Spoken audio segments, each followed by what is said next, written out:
Welcome back. You're watching News Tonight. Well, it's just been 3 days since the IPL started, but there's a lot of happenings already in the tournament. Here's a glimpse of all the excitement.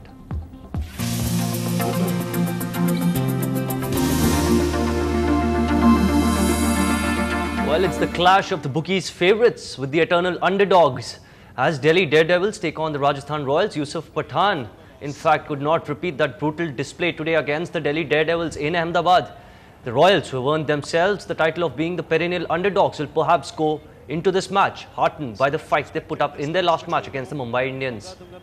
Both Shane Warne and other players in the team will be heavily banked on by the Royals. And this is where the team stand after the first 3 days of IPL Season 3. The team which finished at the bottom of last year, the Kolkata Knight Riders, right there, riding comfortably on the top. Only the Deccan Chargers, Mumbai Indians and the Delhi Daredevils are the other teams to have secured a win against their names. Chennai will be looking to win their first match when they take on Kolkata Knight Riders tomorrow. And yes, tomorrow is the big game. Chennai Super Kings look to register a win against the unbeaten Knight Riders.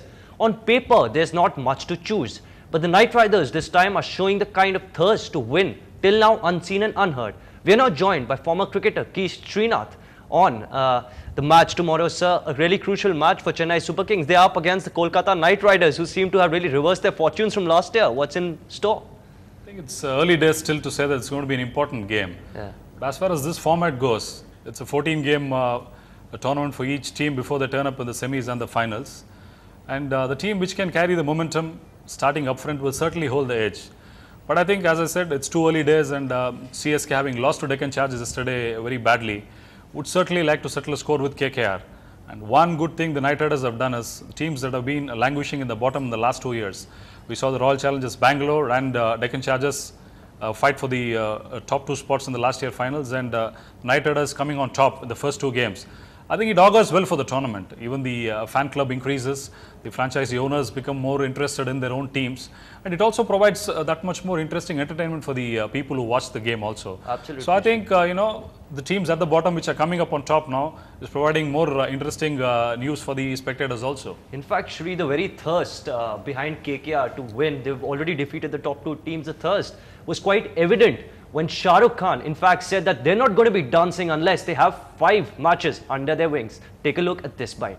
I've been told by Lalit that we will do much better than we've done the last 2 years, and I trust him completely and wholeheartedly. And inshallah, we'll try and play harder. I've been told by Dada and Juhi not to dance till we win 5 matches in a row. And Dav and everyone has told me we'll win more than that in a row. So, love you all, and Korbo, Lorbo, Jeetbo. Thank you very much, everyone. Thank you, Kolkata Knight Riders. Thank you. Well, Shri, SRK would be really willing to put those dancing shoes back again. Tomorrow is going to be 3 in a row. I think he's typifying his typical Bollywood fanaticism behind him. But anyway, certainly he would have the burning desire in him, because he's the owner of the franchisee, and obviously he would like to look at his team do well. And so far, the KKR has not put a foot wrong.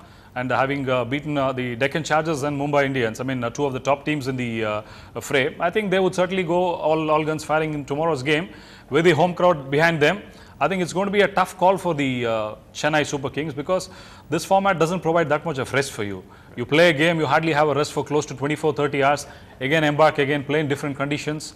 Kolkata, of course, is going to be similar, hot and humid to Chennai, but certainly the crowd, they're going to be behind the Knight Riders. Right. Now, from yesterday's yesterday's humiliating loss to Deccan Chargers, what do you think the CSK can pick up from that loss yesterday, apart from, of course, the whole fascination with the mongoose bat, which Hayden did use but couldn't use it? Well, I think too much has been read into the loss that CSK had. In fact, the first edition, till more than halfway through the tournament, CSK were nowhere in the fray to be a part of the top 4. But they really fought back well. They showed resilience. They really made it to the final in the first edition. I think they were just short of a strategy when they started off the game. Maybe handing over the ball in the last over to Sudeep Tyagi. In hindsight, I think we can sit in the studio, we can discuss, being cricketing buffs, saying it was a wrong move. Had Tyagi had a couple of wickets in that over and restricted the scoring, everybody would have lauded Dhoni. But I think fielding was a bit of a letdown. and the top order, because CSK boasts of one of the best batting sides in this tournament.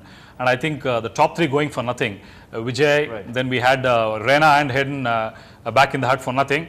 I think if they can rework their batting strength and work on that, certainly they'll give KKR a run for the money and prove that they are certainly one of the top 4 sides in this format. Right, Shri, absolutely. A lot of work there needs to be done from the Chennai Super Kings if they're going to lift this season, IPL Season 3. And that's a wrap on this bulletin. Keep watching NDTV Hindu. Thanks for watching.